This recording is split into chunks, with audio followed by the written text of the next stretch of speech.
বাড়িতে কত রিহার্সাল হয়েছে, কিন্তু এখন আর রিহার্সাল মনে হয় না। কারণ তুমি এই বাড়ির একজন মেম্বার হয়ে গেছো। দেখো না, এই যে তোমার ভাবি নেই, হুম? কিন্তু এই তুমি যেভাবে সুন্দর আমার সাথে আচরণ করো, তাতে মনেই হয় না যে তোমার ভাবির দরকার।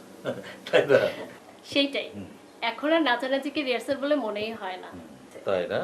এখন সব ইজি হয়ে গেছে। গুড। তবে একটা কথা, বলো। আপনি যদি ডিরেক্টরকে কিছুই বলেন না, আরে টাকা আপনার, হুম। সব আপনার, আর সব কিনা ওই ডিরেক্টরের।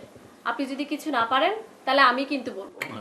তোমাকে কিছু বলতে হবে না, আমি যা বলার ডাক্তারকে বলে দেবো। ডাক্তারকে বলবো নায়িকা আমার, টাকা আমার, নায়িকা যা বলবে তোকে তাই করতে হবে, তা না তুই বাদ। আচ্ছা।